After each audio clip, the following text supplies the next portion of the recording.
Hi, I'd like to apologize that yesterday was a two-parter and that I gave you no warning of that fact. I just didn't know it was going to take me a full hour to read chapter 27, and I thought it'd be better to split it up for you to digest it a little bit more easily. Hopefully today will be a little quicker. Jane Eyre, chapter 28. 2 days are past. It is a summer evening. The coachman has set me down at a place called Whitcross. He could take me no farther for the sum I had given, and I was not possessed of another shilling in the world. The coach is a mile off by this time. I am alone. At this moment, I discover that I forgot to take my parcel out of the pocket of the coach where I had placed it for safety. There it remains. There it must remain, and now I am absolutely destitute. Whitcross is no town, nor even a hamlet. It is but a stone pillar set up where 4 roads meet, whitewashed, I suppose, to be more obvious at a distance and in darkness. 4 arms spring from its summit. The nearest town to which these point is, according to the inscription, distant 10 miles, the farthest above 20. From the well-known names of these towns, I learn in what county I have lighted. A North Midland shire, dusk with moorland, ridged with mountain. This I see. There are great moors behind and on each hand of me. There are waves of mountains far beyond that deep valley at my feet. The population here must be thin, and I see no passengers on these roads. They stretch out east, west, north, and south, white, broad, lonely. They are all cut in the moor, and the heather grows deep and wild to their very verge. Yet a chance traveler might pass by, and I wish no eye to see me now. Strangers would wonder what I am doing, lingering here at the signpost, evidently objectless and lost. I might be questioned. I could give no answer but what would sound incredible and excite suspicion.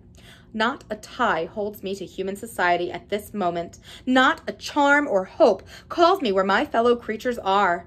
None that saw me would have a kind thought or a good wish for me. I have no relative but the universal mother, nature. I will seek her breast and ask repose. I struck straight into the heath. I held on to a hollow I saw deeply furrowing the brown moorside. I waded knee-deep in its dark growth.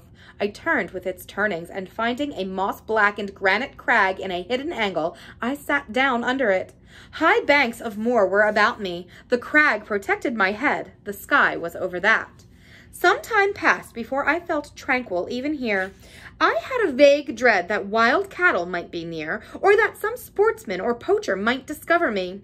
If a gust of wind swept the waste, I looked up, fearing it was the rush of a bull. If a plover whistled, I imagined it was a man. Finding my apprehensions unfounded, however, and calmed by the deep silence that reigned as evening declined at nightfall, I took confidence. As yet I had not thought. I had only listened, watched, dreaded. Now I regained the faculty of reflection. What was I to do? Where to go? Oh, intolerable questions, when I could do nothing and go nowhere, when a long way must be measured by my weary, trembling limbs before I could reach human habitation, when cold charity must be entreated before I could get a lodging, reluctant sympathy importuned, almost certain repulse incurred before my tale could be listened to or any of my wants relieved. I touched the heath. It was dry and yet warm with the heat of the summer day. I looked at the sky. It was pure. A kindly star twinkled just above the chasm ridge. The day fell, but with propitious softness. No breeze whispered. Nature seemed to me benign and good. I thought she loved me, outcast as I was, and I, who from man could anticipate only mistrust, rejection, insult, clung to her with filial fondness. Tonight, at least, I would be her guest as I was her child. My mother would lodge me without money and without price. I had one morsel of bread yet, the remnant of a roll I had bought in a town when we passed at noon with a stray penny, my last coin. I saw ripe bilberries gleaming here and there like jet beads in the heath. I gathered a handful and ate them with the bread. My hunger, sharp before, was, if not satisfied, appeased by this hermit's meal. I said my evening prayers at its conclusion and then chose my couch. Besides the crag, the heath was very deep. When I lay down, my feet were buried in it. Rising high on each side, it left only a narrow space for the night air to invade. I folded my shawl double and spread it over me for a coverlet. A low, mossy swell was my pillow. Thus lodged, I was not, at least at the commencement of the night, cold. My rest might have been blissful enough, only a sad heart broke it. It plained of its gaping wounds, its inward bleeding, its riven cords. It trembled for Mr. Rochester and his doom. It bemoaned him with bitter pity. It demanded him with ceaseless longing. And, impotent as a bird with both wings broken, it still quivered as its shattered pinions in vain attempts to seek him. Worn out with this torture of thought, I rose to my knees. Night was coming and her planets were risen. A safe, still night, too serene for the companionship of fear. We know that God is everywhere, but we certainly feel his presence most when his works are on the grandest scale spread before us, and it is in an unclouded night sky where his worlds wheel their silent course that we read clearest his infinitude, his omnipotence, his omnipresence. I had risen to my knees to pray for Mr. Rochester. Looking up, I, with tear-dimmed eyes, saw the mighty Milky Way. Remembering what it was, what countless systems were swept space like soft trace of light, I felt this might and strength of God. Sure I was of his efficiency to save what he had made, convinced I grew that neither earth should perish, nor one of the souls it treasured. I turned my prayer to thanksgiving. The source of life was also the savior of spirits. Mr. Rochester was safe. He was God's, and by God he would be guarded. I again nestled to the breast of the hill, and ere long in sleep forgot sorrow. But next day want came to me pale and bare, long after the little birds had left their nests, long after bees had come in the sweet prime of day to gather the heath honey before the dew was dried. When the long morning shadows were curtailed and the sun filled earth and sky, I got up and looked round me. What a still, hot, perfect day. What a golden desert this spreading moor. Everywhere sunshine. I wished I could live in it and on it. I saw a lizard run over the crag. I saw a bee busy among the sweet bilberries. I wondered fain at the moment what became bee or lizard, that I might have found fitting nutriment, permanent shelter here. But I was a human being, and I had a human being's wants. I must not linger where there was nothing to supply them. I rose, looked back at the bed I had left.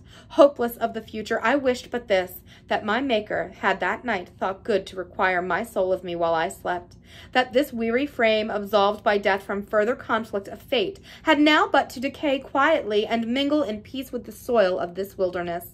Life, however, was yet in my possession, and with all its requirements and pains and responsibilities, the burden must be carried, the want provided for, the suffering endured, the responsibility fulfilled.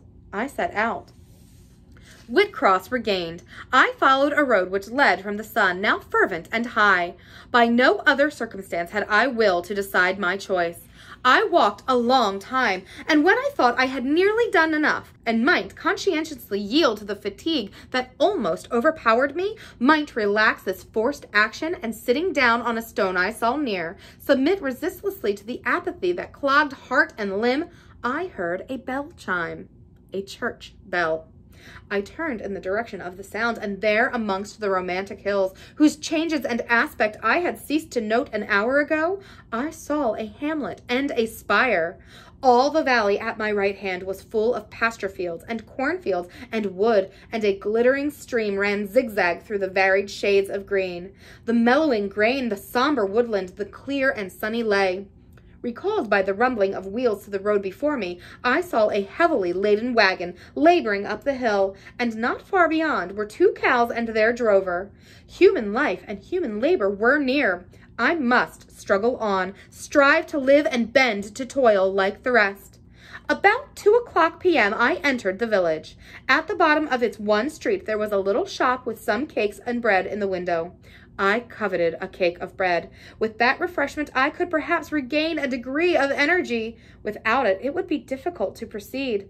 The wish was to have some strength and some vigor return to me as soon as I was amongst my fellow beings. I felt it would be degrading to faint with hunger on the causeway of a hamlet. Had I nothing about me I could offer in exchange for one of these rolls? I considered. I had a small silk handkerchief tied round my throat. I had my gloves. I could hardly tell how men and women in extremities of destitution proceeded. I did not know whether these articles would be accepted. Probably they would not, but I must try. I entered the shop. A woman was there. Seeing a respectably dressed person, a lady as she supposed, she came forward with civility. How could she serve me? I was seized with shame. My tongue would not utter the request I had prepared. I dared not offer the half-worn gloves, the creased handkerchief. Besides, I felt it would be absurd. I only begged permission to sit down a moment as I was tired. Disappointed in the expectation of a customer, she coolly acceded to my request. She pointed to a seat. I sank into it. I felt sorely urged to weep, but conscious how unseasonable such a manifestation would be, I restrained it. Soon I asked her if there were any dressmaker or plain workwoman in the village. Yes, 2 or 3, quite as many as there was employment for. I reflected. I was driven to the point now. I was brought face to face with necessity. I stood in the position of one without a resource, without a friend, without a coin. I must do something. What? I must apply somewhere. Where? Did she know of any in the place where a servant was wanted? Nay, she couldn't say. What was the chief trade in this place? What did most of the people do? Some were farm laborers. A good deal worked at Mr. Oliver's needle factory and at the foundry. Did Mr. Oliver employ women? Nay, it was men's work. And what do the women do? I not, was the answer. Some does one thing and some's another. Poor folk mun get on as they can. She seemed to be tired of my questions, and indeed, what claim had I to importune her?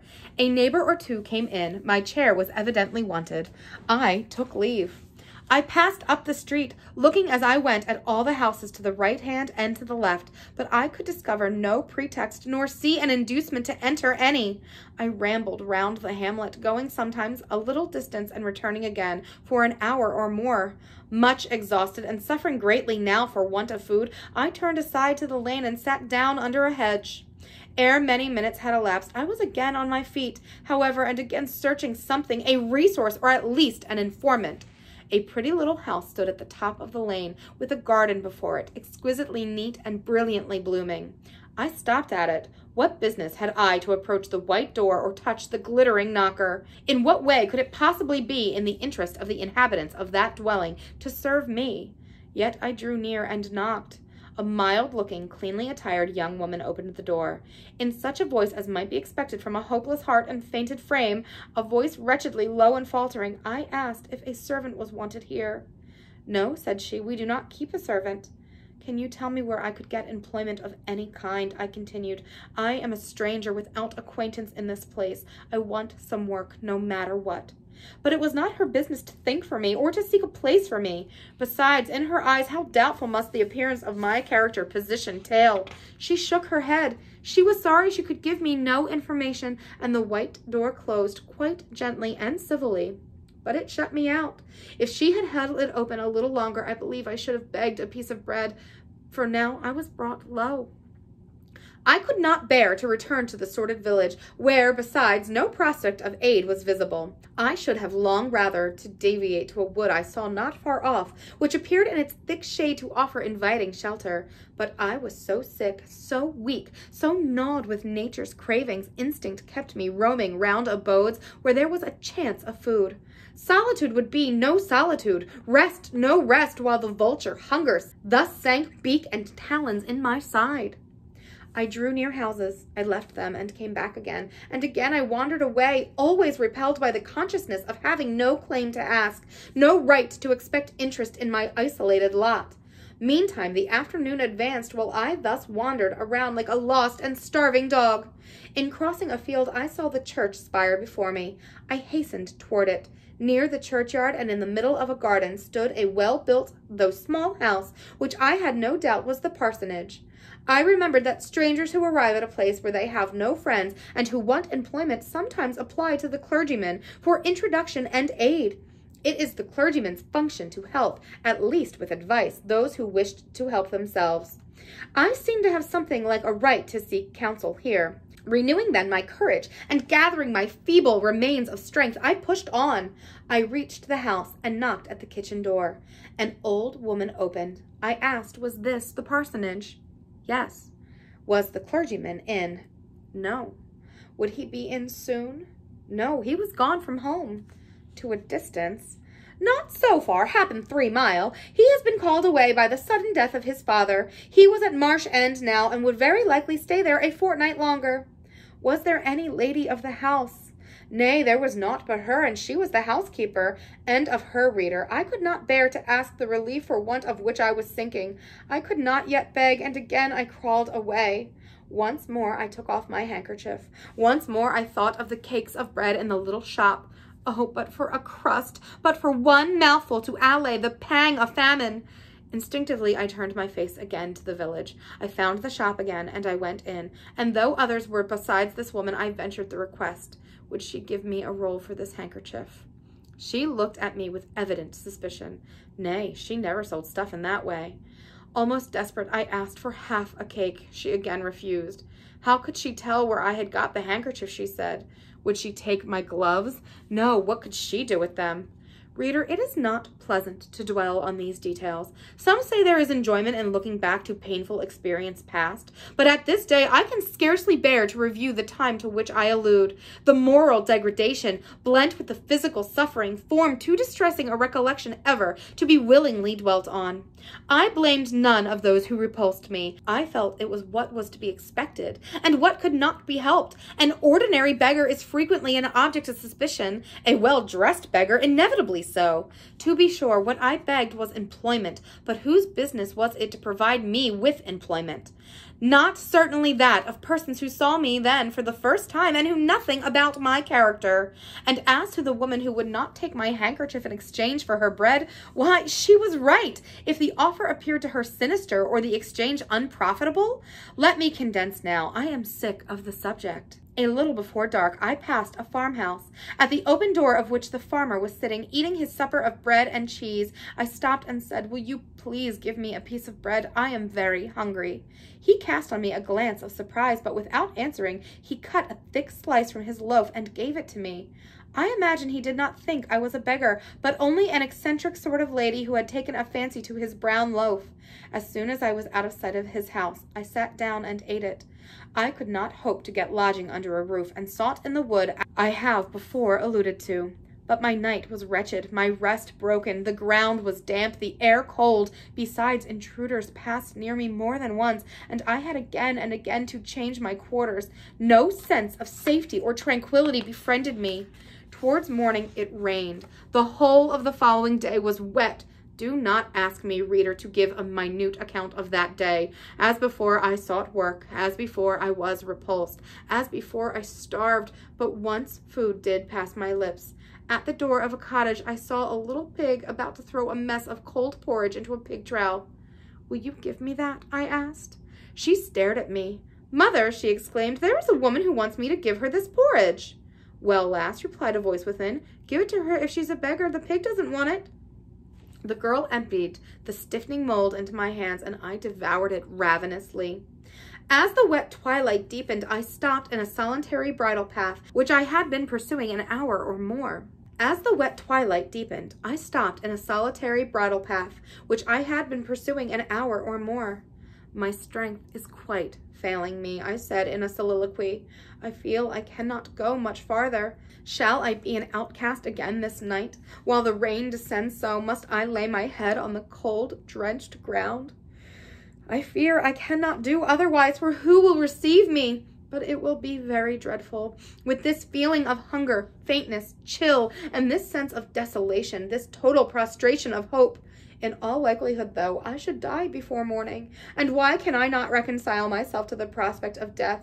Why do I struggle to retain a valueless life? Because I know, or I believe, Mr. Rochester is living, and then to die of want and cold is a fate of which nature cannot submit passively.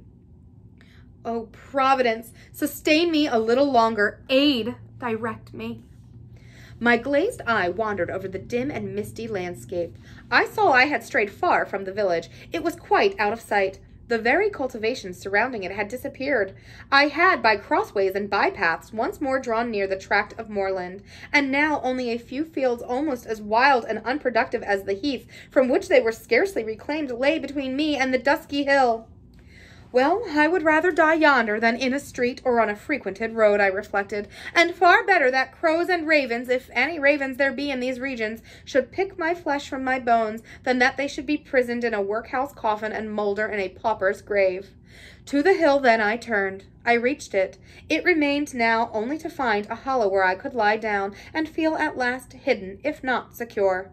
But all the surface of the waste looked level. It showed no variation but of tint, green where rush and moss overgrew the marshes, black where the dry soil bore only heath. Dark as it was getting, I could still see these changes, though but as mere alternations of light and shade, for color had faded with the daylight. My eye still roved over the sullen swell and along the moor edge, vanishing amidst the wildest scenery. When at one dim point, far in amongst the marshes and ridges, a light sprang up. That is an ignis fatuus was my first thought, and I expected it would soon vanish. It burnt on, however, quite steadily, neither receding nor advancing. Is it then a bonfire just kindled? I questioned. I watched to see whether it would spread, but no, as it did not diminish, so it did not enlarge. It may be a candle in a house, I then conjectured. But if so, I can never reach it. It is much too far away, and were it within a yard of me, what would it avail? I should but knock at the door to have it shut in my face. And I sank down where I stood and hid my face against the ground. I lay still a while. The night wind swept over the hill and over me, and died moaning in the distance. The rain fell fast, wetting me afresh to the skin. Could I but have stiffened to the still frost, the friendly numbness of death, it might have pelted on. I should not have felt it, but yet my living flesh shuddered at its chilling influence. I rose ere long. The light was yet there, shining, dim, but constant through the rain. I tried to walk again. I dragged my exhausted limbs slowly toward it. It led me aslant over the hill, through the wide bog, which would have been impassable in winter, and was splashy and shaking even now in the height of summer. Here I fell twice, but as often I rose and rallied my faculties. This light was my forlorn hope. I must gain it. Having crossed the marsh, I saw a trace of white over the moor. I approached it. It was a road or a track. It led straight up to the light, which now beamed from a sort of knoll amidst a clump of trees, firs apparently, from that I could distinguish from the character of their forms and foliage through the gloom. My star vanished as I drew near. Some obstacle had intervened between me and it. I put out my hand to feel the dark mass before me. I discriminated the rough stones of a low wall. Above it, something like palisades, and within a high and prickly hedge. I groped on. Again a whitish object gleamed before me. It was a gate, a wicket. It moved on hinges as I touched it. On each side stood a sable bush, holly or yew. Entering the gate and passing the shrubs, the silhouette of the house rose to view, black, low, and rather long, but the guiding light shone nowhere. All was obscurity. Were the inmates retired to rest, I feared it must be so. In seeking the door, I turned an angle. There shot out the friendly gleam again. From the lozenged panes, a very small latticed window, within a foot of the ground, made still smaller by the growth of ivy or some other creeping plant, whose leaves clustered thick over the portion of the house wall in which it was set. The aperture was so screened and narrowed that curtain or shutter had been deemed unnecessary, and when I stooped down and put aside the spray of foliage shooting over it, I could see all within. I could see clearly a room with a sanded floor, clean scoured, a dresser of walnut, with pewter plates ranged in rows, reflecting the redness and radiance of a glowing peat fire. I could see a clock, a white deal table, some chairs. The candle, whose ray had been my beacon, burnt on the table, and by its light an elderly woman, somewhat rough-looking but scrupulously clean, like all about her, was knitting a stocking. I noticed these objects cursorily only. In them there was nothing extraordinary. A group of more interest appeared near the hearth, sitting still amidst the rosy peace and warmth suffusing it. Two young, graceful women, ladies in every point, sat, one in low rocking chair, the other on a lower stool. Both were deeply mourning of crape and bombazine, which somber garb singularly set off very fair necks and faces. A large old pointer dog rested its massive head on the knee of one girl, and in the lap of the other was cushioned a black cat. A strange place was this humble kitchen for such occupants. Who were they? They could not be the daughters of the elderly person at the table, for she looked like a rustic, and they were all delicacy and cultivation. I had nowhere seen such faces as theirs, and yet as I gazed on them I seemed intimate with every lineament. I cannot call them handsome. They were too pale and grave for the word. As they each bent over a book, they looked thoughtful almost to severity. A stand between them supported a second candle and 2 great volumes, to which they frequently referred, comparing them seemingly with the smaller books they held in their hands, like people consulting a dictionary to aid them in the task of translation. This scene was as silent as if all the figures had been shadows and the fire-lit apartment a picture. So hushed was it, I could hear the cinders fall from the grate, the clock tick in its obscure corner, and I even fancied I could distinguish the clicking of the women's knitting needles. When, therefore, a voice broke the strange stillness at last, it was audible enough to me. "Listen, Diana," said one of the absorbed students. "Franz and old Daniel are together in the nighttime, and Franz is telling a dream from which he has awakened in terror. Listen!" And in a low voice she read something of which not one word was intelligible to me, for it was in an unknown tongue, neither French nor Latin. Whether it were Greek or German I could not tell. "That is strong," she said when she had finished. "I relish it." The other girl, who had lifted her head to listen to her sister, repeated, while she gazed at the fire, a line that had been read. At a later day I knew the language and the book, therefore I will here quote the line, though when I first heard it, it was only like a stroke on sounding brass to me, conveying no meaning. "The trat herve einer, anshausen wie der Sterne Nacht." "Good, good," she exclaimed, while her dark and deep eyes sparkled. "There you have a dim and mighty archangel fitly set before you. The line is worth 100 pages of fustian. Ich wage die Gedanken in der Schale meines Sohnes und die Werke mit dem Geschwichte meines Grimms." "I like it." Both were again silent. "Is there any country where they talk that way?" asked the old woman, looking up from her knitting. "Yes, Hannah, a far larger country than England, where they talk in no other way." "Well, for sure case I not they can understand one another, and if there want over there, ye could tell me what they said, I guess." "We could probably tell something of what they said, but not all, for we are not as clever as you think us, Hannah. We don't speak German, and we cannot read it without a dictionary to help us." "And what good does it do you?" "We mean to teach it sometimes, or at least the elements, as they say, and then we shall get more money than we do now." "Very like, but give o'er studying. You've done enough for tonight." "I think we have, at least. I'm tired. Mary, are you?" "Mortally. After all, it's tough work fagging away at the language with no master but a lexicon." "It is, especially such a language as this crabbled but glorious Deutsch. I wonder when St. John will be come home." "Surely he will not be long now. It is just 10, looking at the little gold watch she withdrew from her girdle. "It rains fast, Hannah. Will you have the goodness to look at the fire in the parlor?" The woman rose. She opened a door through which I dimly saw a passage. Soon I heard her stir a fire in an inner room, and presently she came back. "Ah, childer," she said, "it fair troubles me to go into yond room now. It looks so lonesome with the chair empty and set back in a corner." She wiped her eye with her apron, and the 2 girls, grave before, looked sad now.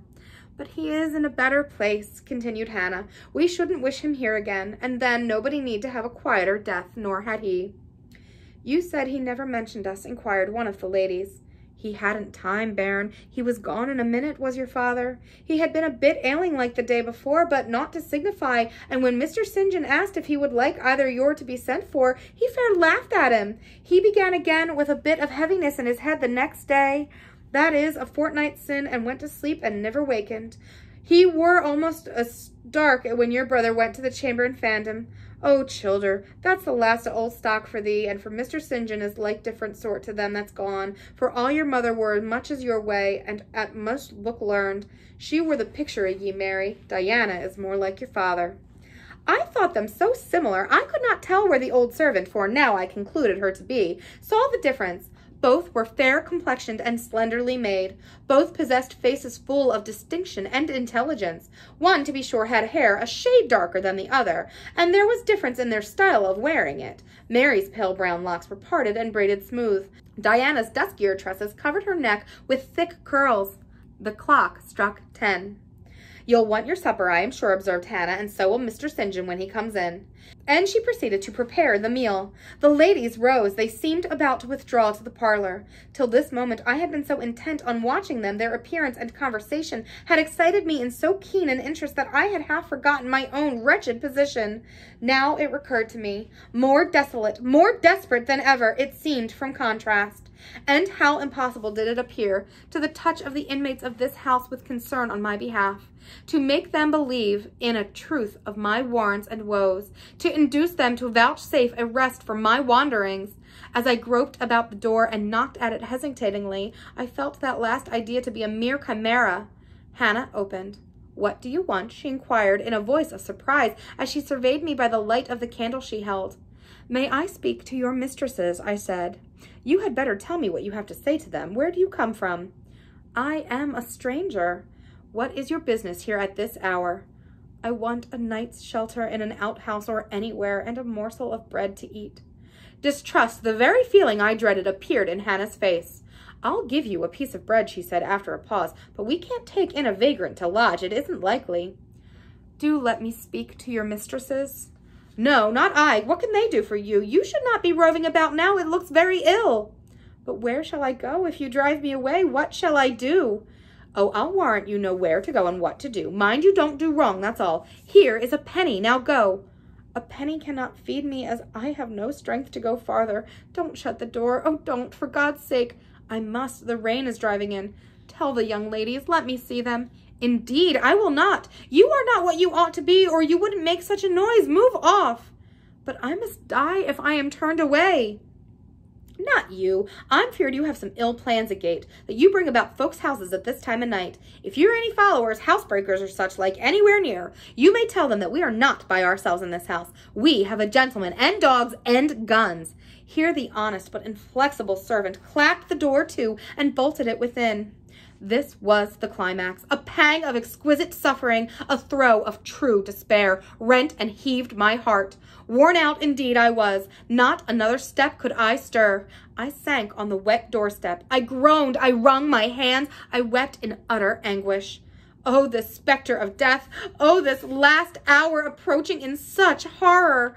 Alas, this isolation, this banishment from my kind, not only the anchor of hope, but the footing of fortitude was gone, at least for a moment. But the last I soon endeavored to regain. "I can but die," I said, "and I believe in God. Let me try to wait his will in silence." These words I not only thought but uttered, and thrusted back all my misery into my heart. I made an effort to compel it to remain there, dumb and still. "All men must die," said a voice quite close at hand, "but all are not condemned to meet a lingering and premature doom, such as yours would be if you perished here of want."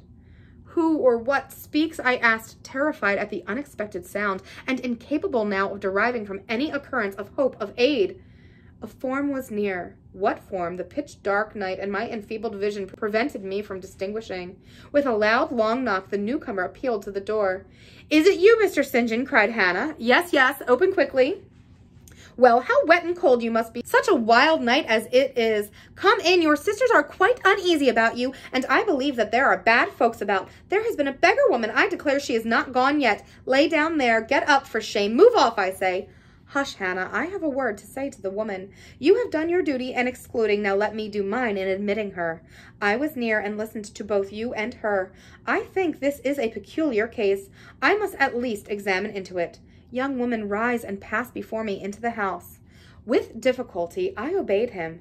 Presently, I stood within a clean, bright kitchen on the very hearth, trembling, sickening, conscious of the aspect in which last degree ghastly, wild, and weather-beaten. The two ladies, their brother, Mr. St. John, the old servant, were all gazing at me. "St. John, who is it?" I heard one ask.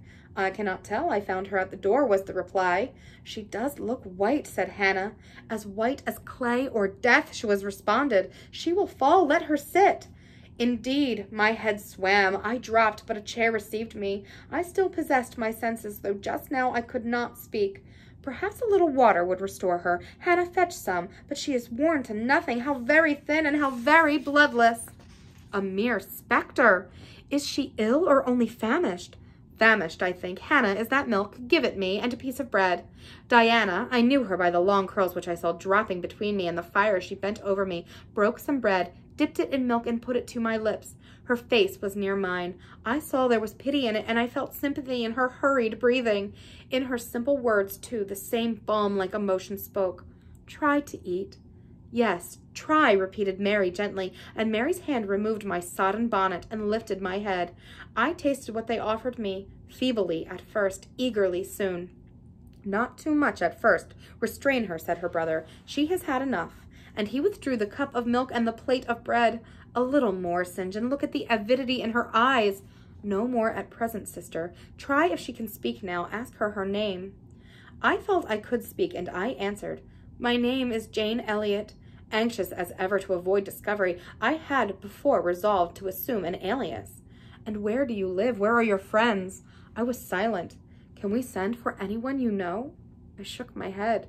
What account can you give of yourself? Somehow, now that I had once crossed the threshold of his house and once was brought face to face with its owners, I felt no longer outcast, vagrant, and disowned by the wide world. I dared to put off the mendicant, to resume my natural manner and character. I began once more to know myself, and when Mr. St. John demanded an account, which at present I was far too weak to render, I said after a brief pause, Sir, I can give you no details tonight. But what then, he said, do you expect me to do for you? Nothing, I replied. My strength suffered but for short answers. Diana took the word. Do you mean that we have now given you what aid you require, and that we may dismiss you to the moor on the rainy night? I looked at her. She had, I thought, a remarkable countenance, instinct both with power and goodness. I took sudden courage. Answering her compassionate gaze with a smile, I said, I will trust you. If I were a masterless and stray dog, I know that you would not turn me from your hearth tonight. As it is, I really have no fear. Do with me and for me as you like, but excuse me much from discourse. My breath is short, and I feel a spasm when I speak. All three surveyed me, and all three were silent. Hannah, said Mr. St. John at last, let her sit there at present and ask her no questions. In 10 minutes more give her the remainder of that milk and bread. Mary and Diana, let us go into the parlor and talk the matter over. They withdrew. Very soon one of the ladies returned. I could not tell which. A kind of pleasant stupor was stealing over me as I sat by the genial fire. In an undertone she gave some directions to Hannah. Ere long, with the servant's aid, I contrived to mount a staircase. My dripping clothes were removed. Soon a warm, dry bed received me. I thanked God, experienced amidst unutterable exhaustion a glow of grateful joy, and slept.